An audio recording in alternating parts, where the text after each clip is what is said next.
Welcome to PHCPPros Behind the Wall podcast. I'm Ellen Rohr, plumber's wife, industry icon, and COO of Zoom Drain Franchising Company. With this podcast, our intention is to have real, thought-provoking conversations with people from across the PHCP industry. Of course, we want to entertain and encourage. Mostly, we want to connect and allow our guests to be vulnerable, to explore insights gained and lessons learned. Let's go behind the wall. Alan O'Neill and I have been friends forever. Jim Wilburn, who was originally the owner of Abacus Plumbing, I believe I signed him up at Contractors 2000, now Nexstar, about 100 years ago. So, it was through that relationship that I met Alan, and he and I have been friends over time and space. And I just count you as a mentor and a dear friend. So I'm super glad that you're here, especially excited to go behind the wall with you because you have an amazing story across many continents and a success and growth that very few contractors have experienced. So I want to learn all about you and all about that. And let's get started. So, Alan, maybe you could introduce yourself, who you're involved with, your official titles, and maybe a title or two that you should have. Yeah, absolutely, Alan. So, well, thank you, first of all, for inviting me on the podcast. I'm truly humbled by that. So, yeah, my name is Alan O'Neill. I am the CEO and founder of Abacus Plumbing. I'm also the regional CEO for the Wrench Group in the South Central region. So, in that role, I have responsibility for Abacus in Houston, a new greenfield Abacus operation in Austin, Texas, and then Baker Brothers in Dallas and Berkey's in Dallas. So all told, around $175 million of revenue this year in 2021, Ellen. So I'm a busy guy. I stay busy. You're a busy guy. Yeah. And you didn't start there. Why don't you share your origin story? Where do you hail from? How did you make it to the US? Let's go back in time. Yeah, we could spend the whole podcast talking about that, Ellen. But originally from Dublin, Ireland, started as an apprentice plumber in 1977, back in my hometown of Dublin. Working my way through the trade and eventually ended up working for the national airline in Dublin Airport as a maintenance plumber. And while on strike one summer, I noticed an ad in the newspaper for a worldwide lottery for American green cards. And myself and my friend, another plumber, for something to do, applied for the lottery. And just as fate would have it, a year later, I got a letter from the US saying I'd been picked from the lottery and just had to prove that I could qualify to come to the US financially and of course, prove my trade background, which I did. And we came to the US, myself and my wife and two kids, came to the US in May of 1996. I got lucky, Ellen, because the first interview I had in Houston was for a company called Gerald Plumbing that was owned by a man called Jim Wilburn. Oh, it was Gerald. It was That's right. Gerald, yeah. I forgot that. Okay, Yeah. thanks for filling in the gaps there. And I think where I first met you, Ellen, was at a Contractors 2000 meeting in Miami in early 1997. Jim took me to Miami and we went to the Contractors 2000 meeting, and I was just blown away by, the whole home services, how well things were done in the US, and of course, meeting all these really progressive companies at Contractors 2000, which is now Nexstar, like really opened my eyes to what was possible. So, eventually Jim retired from Gerald. They were bought by Group Mac, which became Encompass.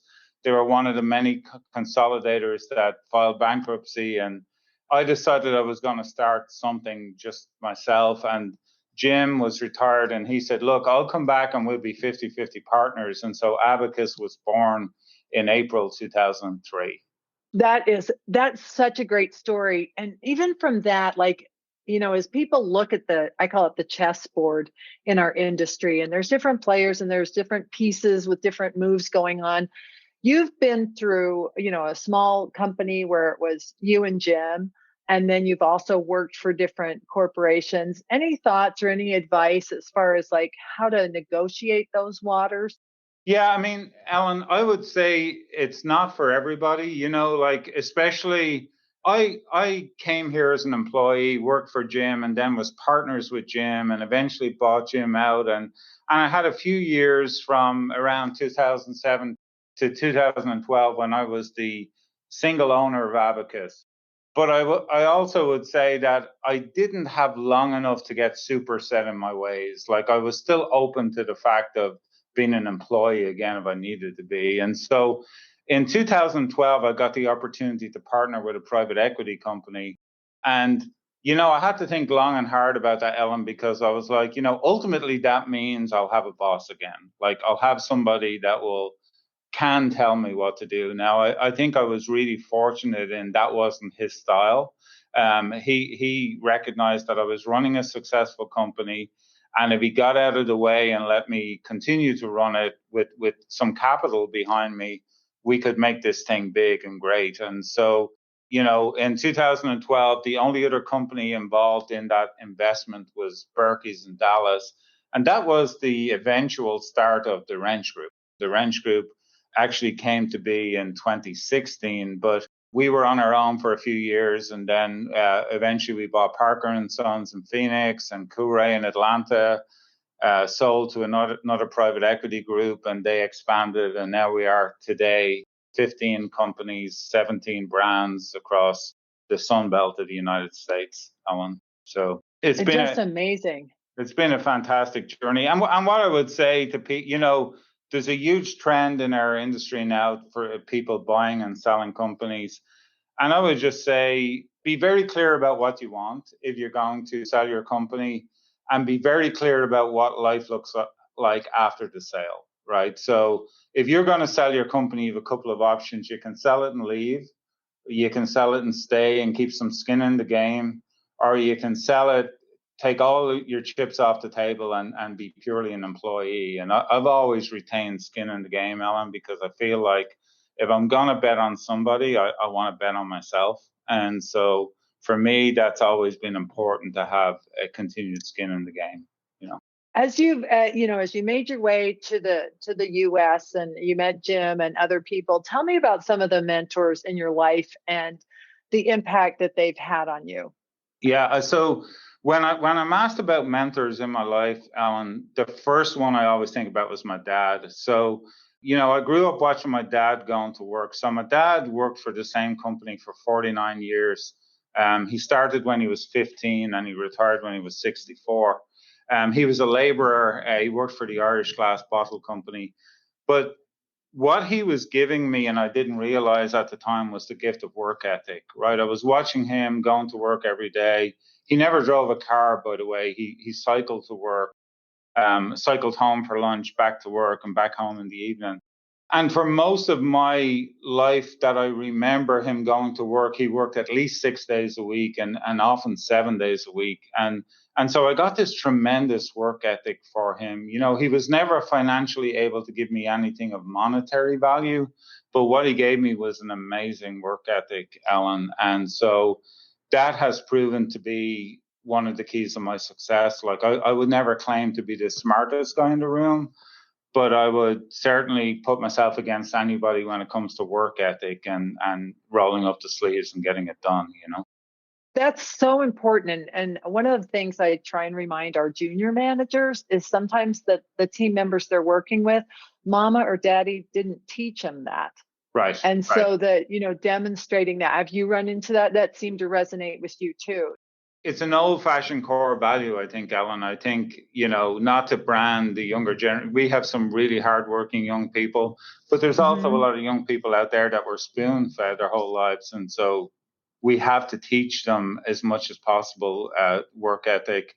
And then when I grew up and got married and came to the States, I mean, my Jim Wilburn was and Jim has since passed away, but he was an amazing mentor to me. He was the first one that ever recognized leadership qualities in me, Ellen, because when I started working for him, I started working for him as a plumber and was only working for him for a few months when he said, "Hey, I'd like you to be service manager." And I would say I didn't have a lot of self-confidence in my own ability at the time. And I was like, I don't really understand why you want me to be a manager. Like, I don't think I'm any different than anybody else. And he said, well, you are different, and you think differently and you act differently. And that was like amazing insight by Jim early on to spot leadership qualities in me. And, he gave me some confidence. And I always remember him calling me to his office and saying, hey, we need to talk. And I said, what's the problem? And he said, well,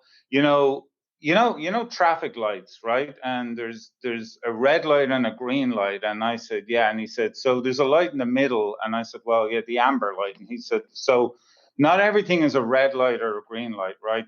You've got to understand it's not black and white. It's not, red and green. Sometimes you got to just stop and make a judgment call. So stop being so black and white. Like people don't have to be right or wrong. And I think as a young manager, Alan, what I was trying to do was, look, you're either doing it right or you're doing it wrong. Like you're either at work on time or you're not at work on time. If you're here at 7:01, you're late. And so he softened me a lot in the early days, Alan, and then I start relying on my personality and the fact that I was a plumber, especially when I became an owner. I think I never, like if I go to a function now, I'm with a bunch of people and they say to me, what do you do? I still say I'm a plumber. Now I haven't lifted a wrench in 15 years, but I still say I'm a plumber because that's what I'm most proud of, Ellen, is my trade background, So I still like to classify myself as a plumber. And, it's interesting to watch the reaction to people when you say you're a plumber, because they have this idea of the plumber's cleavage, and you're not looking so professional. And then I love to get into the conversation about how professional our trade is and how valuable we are to society. So, lots of lessons early on that Jim taught me about just being proud of what you are and recognizing that not everything is black and white. It was a very meaningful lesson for me early on in my management career. I love that he used the traffic light to kind of, what a nice visual. Good teachers find metaphors and examples that are going to last with you. I also am very sensitive to when a person introduces themselves as just a plumber, and I will make it a point to correct them. Right, absolutely. Right. It's not just a plumber. It's a plumber. It's like a doctor. It's a title you've earned. And I married a plumber, and that's where I started to develop this sense of awe and respect for the trades because of him. And that really rings so true to my heart that you introduce yourself that way. That's really beautiful. And what credibility it gives you in your position that you've turned wrenches, you've been in ditches, you've been able to, you've lived it. And that goes a long way with the plumbers who work with you. I just know. I think it helps. I think it even helps when you're trying to hire people, Alan, that, the owner of the company, and people still see me as the owner, is a plumber, right? Is a master plumber. I'm still the responsible master for our organization here in Houston, Abacus. And so I do think it gives you great credibility, and also, like, it helps you identify when somebody is whining or when there's a real problem, and so I think just having the understanding that, look, guys get tired, we work them hard, they get tired, and sometimes you gotta give them a little leeway. And I think that helps tremendously with the credibility and with people's respect for you, because you've been there and done that, What a nice testimony to Jim Wilburn, that he saw that leadership in you that you didn't even see yet. Yeah, absolutely, Alan. I had no visions of grandeur for myself. Like I just thought I was always going to be a plumber, And it's funny, when I came to the US, in '96, Alan. So I was 35, and my goal, like I had a goal, and my goal was to be off my tools by the time I was 40. I didn't know how I was going to achieve that, and I figured I'd always work in the industry, but that was my first goal I set, was to be off my tools by the time I was 40. And the truth is, like, while I love the trade, I didn't actually love physically doing the work, if that makes sense to you. Like, I loved serving people and solving people's problems, but the physical act of plumbing, I didn't love it. Like, to be honest with you, it just wasn't something I enjoyed. But then when I started to learn about home services and how you could grow a business, like that really turned me on. I was like, oh my God, like this is there's so many possibilities in this industry, so that created a whole new set of goals about what was possible. Now, that was a brave move for your wife too, to come to the US and to make that leap. Was that challenging for you? Were you guys on the same page as you made that decision? I think one thing about everything I've achieved, Ellen, and this is not, these are not just words, but only for her, I wouldn't be where I am today. When I said to her, look, I think we should go abroad, and at first it was Australia, and then, it was the US. She was like, if that's what you think is best, let's do it. I'll support you 100%. What's the worst thing that could happen? The worst thing that could happen is we'd have to go home, right?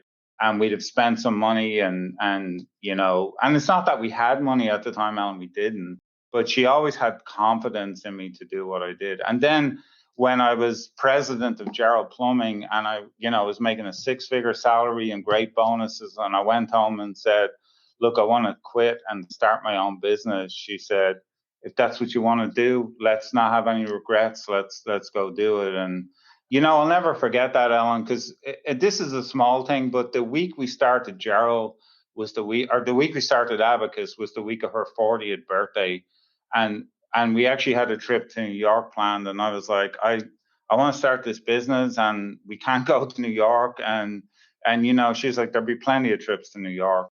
Let's get the business going, and she supported me. And I always remember her brother and sister came to Houston from Ireland for her 40th birthday. And I remember going home like super excited on the third or fourth day because we had got 4 service calls that day.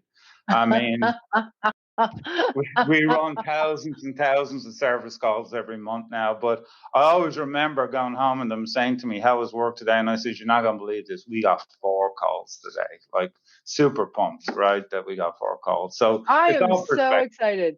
I Yeah. love this conversation because, as I'm working with franchisees and they're at 1 truck, 2 trucks, I'm like, you are on the path, the same path that someone like Alan O'Neill took.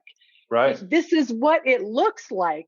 It's just not staying still. So let's dig into this a little bit. I got questions on the list that I gave you, but we're going to go off piste a little bit because I am so interested in how do you go from 4 calls to 170 million. Now I know there were some ups and downs in there, but tell us what a journey like that looks like and what kind of advice you would give someone who aspires to grow an empire like you have.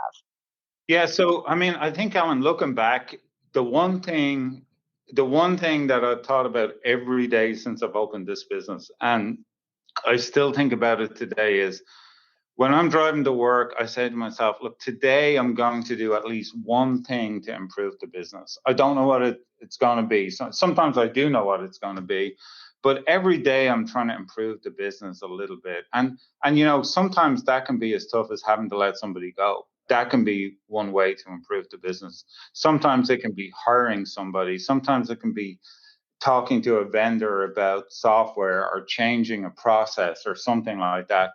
But I figured out early on, if I can make one small improvement to the business every day, that's 5 a week or 250 improvements a year, and pretty quick they start to compound, and you just get better and better all the time. So, and the other thing is, like, I think you've got to set goals. So when Jim and I started to talk about starting Abacus together, we had this plan, and the plan was like we used to have Starbucks meetings, and we'd go to Starbucks and we'd talk about what this company might look like. And so we figured that we could get to 5 trucks. 5 trucks was our goal, and we figured that we could do 400,000 per truck with 5 trucks. So we do $2 million in sales, and we could be 15%, we could get 15% net profit. And so we kind of backed into those numbers and said, look, if we can do that, it's going to be a great company. Well, I mean, the truth is we were at 5 trucks within, I don't know, 6 months, 4 months, maybe we were at our fifth truck, but we were aggressively reinvesting every penny we got back into marketing. I went from making six figures to taking a very basic salary for the first year, Alan, just to reinvest everything back into the business. So that first year, we probably we did spend 20% of our revenue in marketing and continued that for a few years while we had growth and eventually got it back to 10%. But always we're reinvesting in marketing and always planning and always setting goals. And even today, we're a lot more sophisticated, and the goal is a well thought out budget. But we've always had goals, and we've always been aiming and shooting to be a little bit better and a little bit larger every time. And I remember being on a cruise, and we were on a beach in St. Martin, myself and my wife, and I was joking with my wife, and I said there was a guy setting up deck chairs on the beach, and I said, I think I found my ideal job. And she said, you know what the problem with that, Alan, is? The problem with that is you wouldn't be happy till you owned every deck chair on the island. So I mean, you may as well forget about doing deck chairs, because you'll never be happy, until you own every deck chair on the island. And I guess that's it, Ellen. My advice is be goal oriented, know what you want, and maybe there's people out there that want to have 5 trucks or want to have 10 trucks and do whatever amount of revenue that is, and they're happy with that, and it gives them a great living. And I don't think there's anything wrong with that. But my personality and my style is always, how far can I go? Like how big can this be? And so, in the last few years, it was always, can I get just Abacus in Houston to 50 million in revenue? Well, we achieved that, and now with the new greenfield and with Abacus will do 62 to 65 million this year. I'm thinking to myself, I can get this to 100 in the next couple of years. Like, I really feel like I can. And so I think it's all about setting goals and pushing yourself and seeing how far you can take it.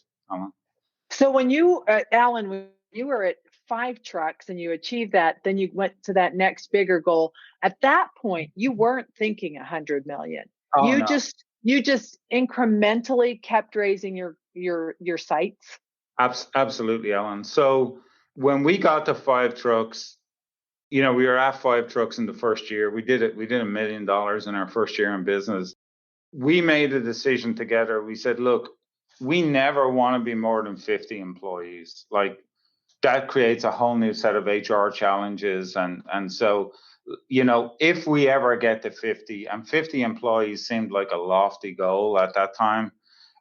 If we ever get to 50 employees, like, let's cap it there. Now, subsequently, Jim retired. He was older than me. He retired, and now I was the only one setting the goals. But it kept surprising me not how easy it was, because it was never easy, but how incrementally the results came with the level of effort being put into the business. So, the more effort we put in, the better we were getting. The more we trained our people, the better they were getting. The more we spoke to our customers, the happier they were. And so we just kept finding that the harder you work, the luckier you get, so to speak, right? I mean, yeah. And so we just kept working at it, and blessed with being able to hire great people and train them well and reward them well, and it's been a great success story. But there's always been goals, Alan. Like we were only talking yesterday in a very informal conversation with a couple of the managers here, and we were saying, like, what new verticals could we open next year? So, we're in right now at Abacus, we're in plumbing, air conditioning, electrical, and water treatment. And so we were looking at, well, in electrical, how about home automation? How about generators? How about landscape lighting? And so we're constantly looking at new verticals that, will make our customers happy, because we can be a one-stop shop, and also not get too far outside our area of expertise, that we can be good at it pretty quickly. I love your story. What about a mistake that you made? I know I'm old enough to know, and Alan, you probably are too, that the worst things sometimes become the best things. Is there a direction where you took a wrong turn, you had to regroup, it maybe made you even stronger? Because I think there's also people who hit those kinds of walls or make a mistake and then they think, oh, I've blown it. So, I'm sure there's been some moments in your life where things didn't turn out so lucky. Yeah, I mean, absolutely, Alan. So the one that immediately springs to mind is in 2012 when we sold to the private equity group. Colin, the private equity guy, was like, okay, we're going to go into air conditioning. And I was like, if you asked me prior to that, when will you start air conditioning? I would say, tongue in cheek, when we get good at plumbing, we'll start air conditioning. Because I always felt there was room for improvement in plumbing, even though, like, looking back, we were pretty buttoned up in plumbing. So we started air conditioning. We closed the deal on February 9th, 2012, and we ran our first AC call on March 6th, 2012. So less than a month between selling and starting air conditioning. And so, I hired a manager, Ellen, and I put a couple of trucks on the road, and we went out and we started selling. I think we had 50 service agreements sold for AC before we ever had an employee. And we start running AC calls, and I got pretty enamored with the revenue. Like, we did the very first day in AC, we did $20,000, and I'm like, this is taking candy from a baby. Now, of course, we didn't continue to do 20,000 a day, but like, I felt like this is easy, and maybe even got a little cocky about what we were doing. But about 6 months in, I started to notice complaints were building on the AC side. And I remember calling Colin and saying, look, I feel like we're damaging our reputation that I've spent, the last 10 years building. Like, I don't feel like we're very good at AC. And I feel like we didn't start it well. Like, we got the idea to start AC and we jumped into it, and we didn't train the guys in the Abacus way. And we're just not very good at it. And I think I want to quit AC. Like, I was devastated with that. We weren't doing good work, Alan, which has always been really important to me. And Colin was like, look, chill out. Let's figure out what the problems are, and let's just tackle them one at a time. And so, we went into a frenzy of training our people and making sure the right guys were on the bus. We changed out some technicians, and I'd say it took a year. Like, kind of noticed it about 6 months in, and it took about a year to get it to where I felt like it was at the same level that our plumbing operation was at. So I think I learned a lesson, Ellen, that, like, if you're going to start something new, make sure you have it well thought out and build a plan and work to the plan, instead of just throwing money at it and buying trucks and putting people in the trucks and assuming, which is what I did. I assumed they were going to do things the way we did on the plumbing side. Now, I'll tell you, today, AC is slightly bigger than plumbing. They do a great job. We have a great reputation. We've made it work. But I think I got too excited too quickly, jumped in and made a bunch of mistakes starting that division of the company. And, when we started electrical, we didn't make the same mistake. We took our time and built it out well and made sure everybody was trained before we let them run calls. And then when we started water treatment, we did the same thing. So definitely a lesson learned, Alan, but it was just excitement. It was just like, let's get this thing going. Let's get the guys in trucks. Let's get revenue, and it was a mistake for sure. As you've grown, how did you deal with that, the challenge that so many people have of not being able to let go or doing everything themselves, or, the businesses jammed up at the top? Yeah. How did you deal with that?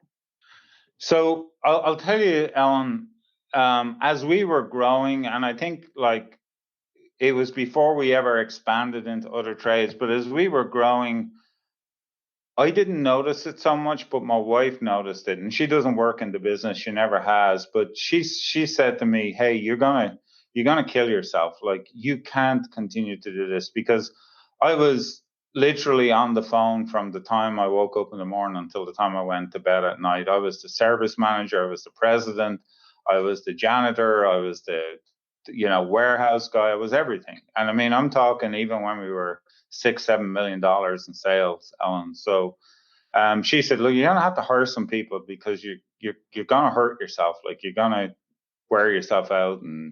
And so, I took on a manager, and he did really well.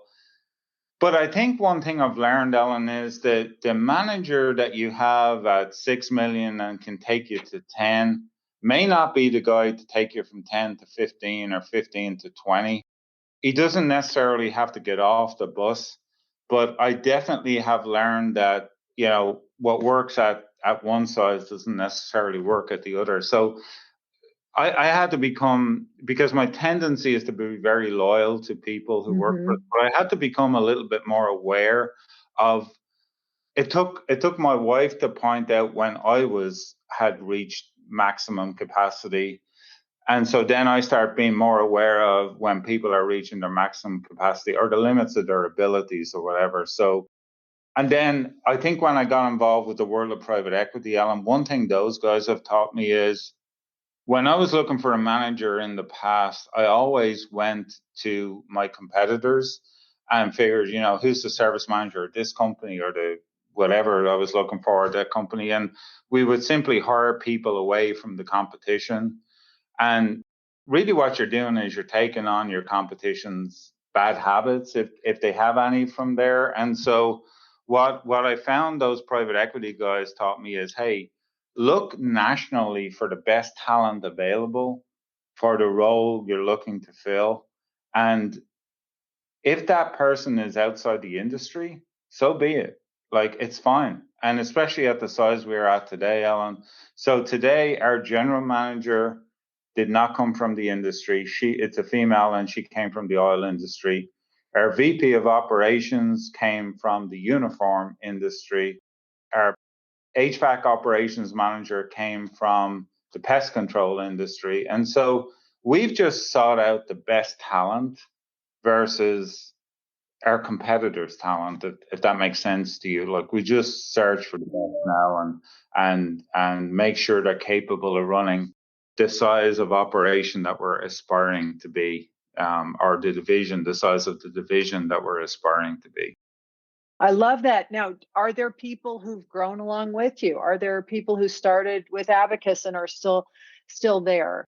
Yeah, so it's interesting, Alan. When we started the company on April 29, 2003, there was myself and Jim and two plumbers. The two plumbers were Charles and Ken. And Ken was the other plumber that filled out the visa application with me in Dublin Airport, right? So he was the guy that followed me to the US from Dublin. So Ken and Charles started on April 29, 2003. Ken just retired in September. He was with us all that time. And Charles is still with us today. So the first two employees are still with us all this time. And then a lot of our senior plumbers and senior HVAC techs have been with us either since that division started or since the company started. In fact, many of our top performing plumbers either started with us as apprentices or started with us in the early years, 2003 to 2008. They started with us then as plumbers and have continually grown with the company. The other model we've adopted, Ellen, is I don't let any manager manage any more than 10 people. So every time a division expands to more than 10 people, so for example, our plumbing, we have 5 plumbing service managers now, and they each manage 8 to 10 people. But when we get more than 10 in any one trade, we'll hire another manager and make the team smaller and let them build to 10 again. So we're constantly promoting people from within, and if we can't promote from within, then we'll go outside. But we've I think demonstrated over the years there's always room to grow in our company, which is very important. It's so impressive that you've grown a team that size. It is the number one complaint I hear. You probably do too. Finding and magnetizing great people. without telling me something you're going to have to kill me over, what are some of the secrets to your success for finding, attracting, and developing great people at your company? So let me be This is the secret sauce. This is the secret sauce, man. Let me be 100% transparent and say, Ellen, it's our biggest obstacle to growth is finding great people. Yeah, because it's a problem for us just like everybody else. But so I'll take you back about 2 or 3 years. We were doing a Saturday think tank with all our managers. So we had managers from Berkey's in Dallas, Baker Brothers in Dallas, and Abacus in Houston. And we had Kenny Chapman. I'm sure you know Kenny Chapman. Love him. He was on the podcast. Love him. We had Kenny Chapman in facilitating. And I was doing my piece, and I asked everybody to write down the number one obstacle to growth. And so we had 12 or 13 managers in the room at the time, and every one of them wrote down finding people, hiring people, finding plumbers, finding HVAC techs, wherever it might be. But everybody had the same answer, finding people. And I said, okay, now, and this is a total guilt-free zone. Nobody's going to get in trouble. Write down how many minutes per week you are spending on recruiting talent. And so meanwhile, I did a calculation on the whiteboard, how many minutes were available to us as a group. Like if we all added up 40 hours a week and 16 minutes per hour, how many minutes were available? And so we took the number of minutes per week each manager was spending on recruiting and divided it into the number of minutes available. And it turned out that we were spending less than 1% of our time recruiting. And so I said, okay, guys, so isn't this the definition of madness? The biggest problem we have, we're spending less than 1% of our time on. So let's all do this. Let's all make a commitment to spend 1 hour per day recruiting. Now I will tell you, Ellen, now we have recruiters in businesses and they're full-time recruiting. So let's all continue to spend 1 hour per day on recruiting. So everybody said, okay, well, I was getting phone calls saying, look, it's kind of hard to spend an hour. Like, what do you want me to do for an hour? And I said, I don't care what you do. Go through all the application, interview, just spend an hour. Well, the interesting thing, Alan, about 6 weeks later, I got a phone call from a manager in Dallas, and he said, this is the weirdest thing. He said, now I want you to know it's not because I'm spending 1 hour a day on recruiting, but people are just showing up at the door. And I said, isn't that interesting that people are just showing up at the door that weren't showing up before? And it truly was because he was spending time on social media, putting posts on, he was doing all these things, and people were starting to respond to that. So the secret sauce for us, Ellen, has been activity brings results, right? We can either spend the time complaining about not being able to recruit, or we can spend the time recruiting. But the more time you spend recruiting, the more people you're going to recruit. Well, and even your recruiter idea was probably a result of time spent in that hour. We could get recruiters.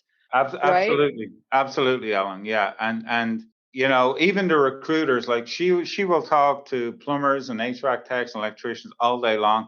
And sometimes she'll talk to them 6 months before they ever make a decision to leave their current employer. But you have to be in the mix. You have to be top of mind. It's no different than trying to attract customers, right? The companies that are top of mind will get the work. The companies that are top of mind with prospective employees, like eventually they're going to get mad with their boss. And you want to be the one that's top of their mind when they do. So the more time you spend recruiting, the more likely you are to have some success when they do become available for one reason or another. Do you also magnetize never evers? Get the fresh off the boat kids?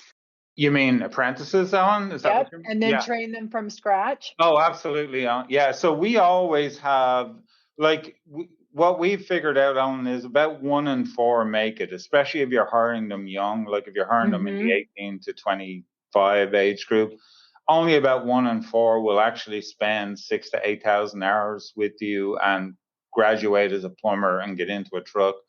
So yeah, we have right now, if you talk about just the plumbing side, we have 72 plumbers, and the ratio is about every 6 plumbers there's an apprentice, so about 10 apprentices right now at various stages of their apprenticeship, pushing through, and hopefully we can improve that ratio of 25%, but we'll get some of those through, and they'll become plumbers with us, and hopefully. I'm just looking at the time, my friend, and we are hitting the top of the hour. Do you have a few more minutes? I have, yeah. I'm good, Alan, today. Yeah, absolutely. See, now look at how an executive of a company like yours, you're flexible. Yeah. Yeah. I mean, I will say, someone asked me the other day, Ellen, like, how hard is your job today? And I said, I think it's easier today than it was in the early years, because I have a well built out management team that I trust in every location. So that's a big deal, Yeah, that's a feather in your cap, my friend. Okay, I've got a couple more questions for you. So health, relationships. Your wife is my hero. What is her name? Linda. Linda. I mean, how wonderful that you guys have had this relationship and this partnership all these years. But so often health and relationships take a backseat to business. Has that for you, and why or why not? I mean, you shared that Linda has been such a good mentor and counselor to you, as well as a wife and partner. What about health and relationship? How do you find some balance with growing a company like you have? Yeah, and I would say, Ellen, to any young guys listening, take care of your health. I haven't, Ellen. I've taken care of my relationships, but I haven't taken care of my health. Like, I have diabetes, and I don't struggle with it, but it's there, and I have to watch it. And I've had a constant battle with my weight over the years. So I would say that I don't, haven't. I have worked well on the relationship side. I haven't worked well on the health side. So now I'm spending a lot of money and time on physical therapy, personal trainers, stretch classes, trying to keep myself mobile, because the last thing I want to do is get to retirement age and not be mobile and well enough to enjoy it. And so, to any young guys listening, there is a balance. And I would say that I got too immersed in my work over the years and didn't spend enough time taking care of my health.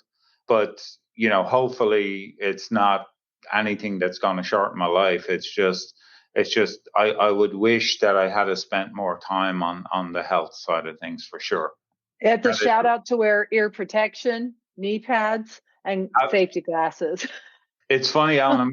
I'm going in tomorrow to have a knee surgery because of all the years I spent on my knees as a plumber. Mm-hmm. And so, yeah, I mean, I thought knee pads were for sissies. I was like, yeah, hey, I don't need knee pads. But definitely, it's you should take care of yourself. I like that advice. And let's talk about what does a great day look like for you? Like you're driving home and you think this was a really extraordinary day. What happens on a really good day for you? I'm so competitive, Alan, and we have so much data available to us now. A great day is when we crush our sales number, when we get great feedback from customers, we have zero complaints, which, with the amount of work we're doing, there's very rarely a day where you have zero complaints. And where I hear from my kids, like, I'm fortunate that all my kids either live with me, or I have 3 children. They either live with me or close to me, and 1 grandchild.